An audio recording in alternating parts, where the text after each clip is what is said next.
Hi folks, I thought I'd show you the Armada rulebook here by Mantic Games. Mantic have very kindly sent this out to me to have a look at it, and as there's nothing really online at the moment about the book itself, I think, actually, if I'm right, I think they sent it out the day it arrived, so I don't think many people have really seen this yet. I just thought I'd show you what you can expect and see a little bit more about what's inside this book. I'm not going to go into too much details about the rules and things. If you want to see some of that, you can check out the playthroughs, either my own or the one that Mantic have done themselves. But I'll show you just basically some of the content, some of the artwork, so you can see what to expect. There's 97 pages in this book. It is a softback, so ideal for throwing in your bag, going to gaming groups when that kind of unusual thing allows again. It's very, very nice full color quality. As you can see here, there's some reference sheets at the back as well. I would say, actually, before we get on with the book, those reference sheets at the back are really, really useful. I think no doubt at some point we'll probably get these as PDFs to be able to print off, because I find them invaluable for the first few games, getting used to things like the shooting modifiers here or the critical hit table. But yeah, they're invaluable. There are, like I say, full colour, really just like bright, vibrant colours in this. I would say it's just really nice quality. Tells you all about the different tokens and game components. Tells you a bit about the ship cards themselves, about the different sizes of the bases and the different sizes of the ships. And then we get into things like this, which there are just some absolutely beautiful artwork in here. Mantic have really kind of ratcheted it up, I think, in this book, because this kind of naval combat stuff it doesn't exist. They're not pulling these designs from kind of old version 1 books of Kings of War or something like that. This is all new stuff. So yeah, it gives you some real kind of nice art for that. So then obviously there's the bit about the rules as well. Again, some nice art. I think this is the one from the front cover as well. Yeah.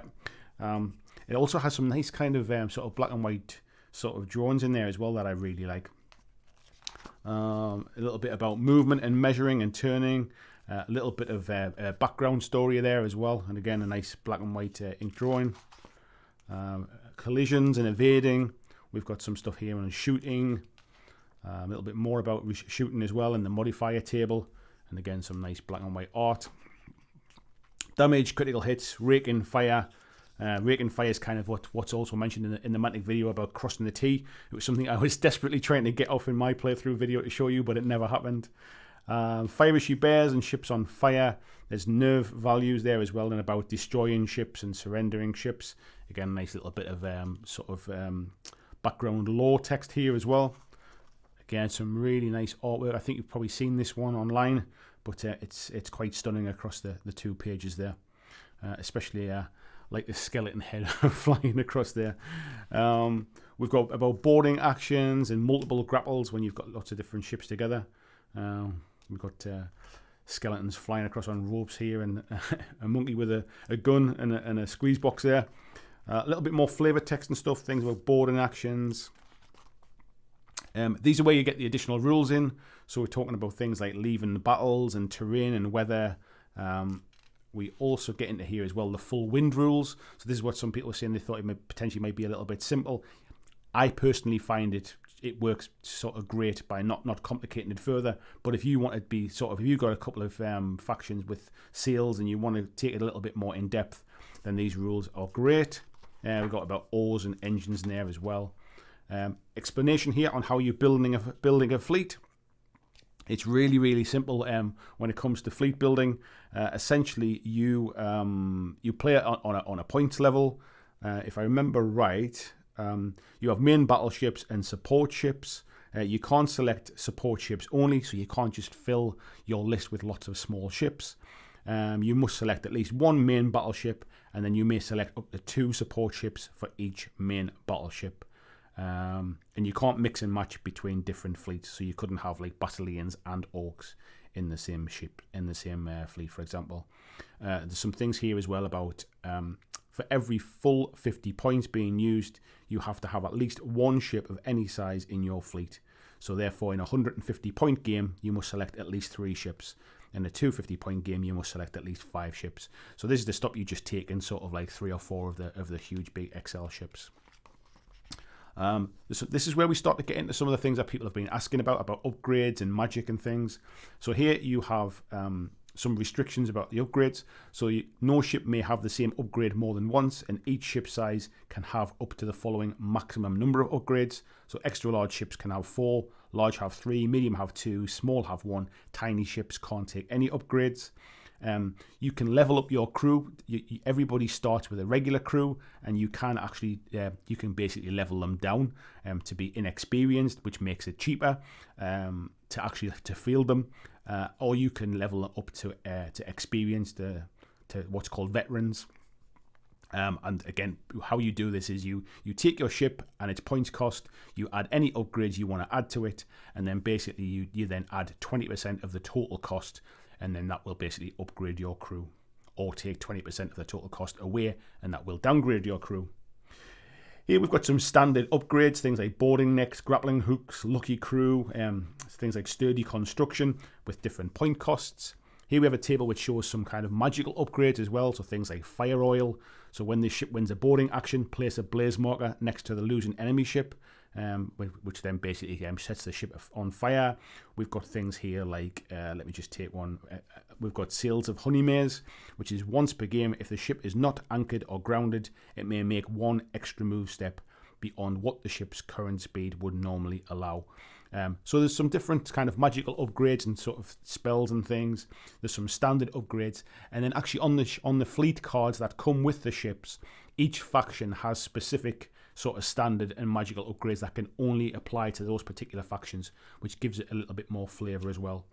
It also mentions here captain upgrades. So each fleet has kind of some named captains that you can upgrade. They have a point cost, and again, they give a little bit more flavour to each faction, and they also have some specific abilities that they would bring as well. But captains can only be selected on main battleships as well. So you couldn't just have like lots of captains on your small ones.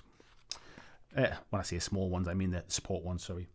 Here we get into scenarios. Now, if I remember right, I think is there 9 scenarios? We'll find out as I go through it.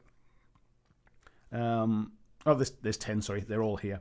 So Maritime Patrol is basically the first one. So if you saw my initial playthrough video, that's the one that we played, which is kind of, it's recommended for playing your first games. We used that one to basically show you the basics of the game.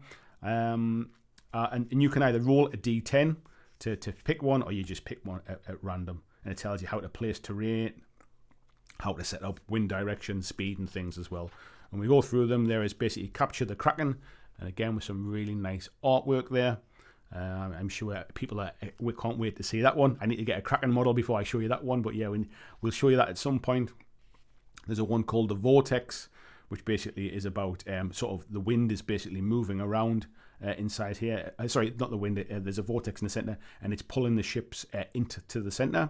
There's a one called X Marks the Spot that we've just been playing and recording as well, which is basically sort of hunting for treasure on a couple of islands, and this one really does showcase controlling the speed and the direction of your ship, like the control of sort of where you're sailing it, because you need to end up around islands to kind of search for treasure at the end of your movement.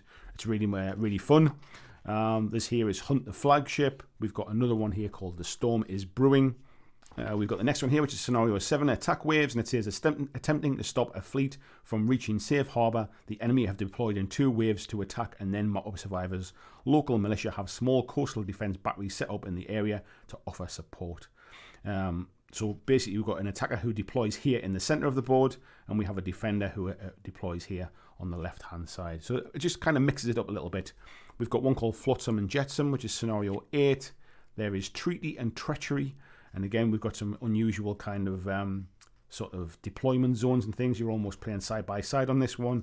We've got Scenario 10, which is Plant the Flag. And it says, in the face of a howling gale, 2 fleets race to capture a strategically vital landing point for their land forces.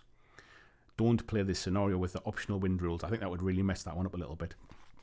Again, some beautiful, beautiful art in here. With the Basileans here as well. And orcs kind of trying to board. And then we've got a lot of background here. Now, I haven't read through all of this yet. But what I have read is really, really good. So we've got some stuff about sort of seas of fire and blood, the call of the oceans, the God War and the time of darkness. A little bit about life at sea as well, about what it must be like. And again, if I just very quickly flick through it, you can see some more artwork here. people getting excited about airships there as well. Don't read too much into that yet. We don't know if that's a thing, but it's nice that they're in there in the background as well. Here we've got a little bit more flavor text as well, a bit more background. And there, like, one thing I would say is that they have not scrimmed here on the background. There's a lot of background stuff in this. I'll just flick through as well, show you some more of the art. It's just, it's absolutely beautiful. It's the kind of thing that I'd quite like, is sort of little framed posters and stuff. Then we go into the fleet. So this is the Basilean fleet. So it's showing the Dictator class ship here as well, the main battleships. We've got the Abyss, we've got the Eloi. We come through Gur Panthers and gun brigs and the Basilean sloop squadrons. It comes through the Orc fleets as well. So we've got Ripper Hulks, Smashers, Hammer Fists. Really nice, like a kind of like schematic drawing here as well for how the Goblins have been building the Orc fleets. I really like that one. Tells you a little bit about sort of the captain's quarters are here. There's a training room. I can't imagine Orcs sitting too quietly for a training session. More about the Orc support ships. Again, a little picture of the fleet there as well. We then come on to the Empire of Dust as well with the Monoliths, the War Galleys, and the Capici. We've got Dust Chasers, Soul Hunters, Slave Squadrons, and then we come through to the Dwarfs as well. I'm not sure if that's been shown yet, so we'll just skip over that one. We've got the Grimstone Ironclads there as well, Rune Axes. We've got Furies and Thunderers and Hunters as well. And then a little bit more sort of flavour story there as well. And again, as I said, that these reference sheets at the back are really, really useful. So that's kind of what you can expect from that book. That gives you the bit of a once-over very, very quickly. I'm sure you can pause bits and pieces. If you have any specific questions in here as well, please do let me know. I'm sure from reading through this and playing the game myself, I'm sure we'll see some kind of expansions and additional magic items and additional sort of upgrades that you can take, more captains, that kind of stuff in the future. So yeah, it's exciting to see where Armada is going to go. But yep, thanks very much for watching. If you do want to pick this game up, again, as always with all my Armada videos, there'll be a link in the description where you can pick it up with some discount, and I will make a small commission from that as well. So just for full transparency. Thanks for watching, and I'll see you in the next video. Thanks for watching my video. I hope that you really enjoyed it. And if you did, why not consider clicking on the suggested video below to see more of the work that I've done. If you'd like to support the long-term sustainability of this channel, why not consider checking out my Patreon, where you can pledge and support from as little as $2 a month. And there is lots of different tiers and bonuses, which will give you access to a private Discord server.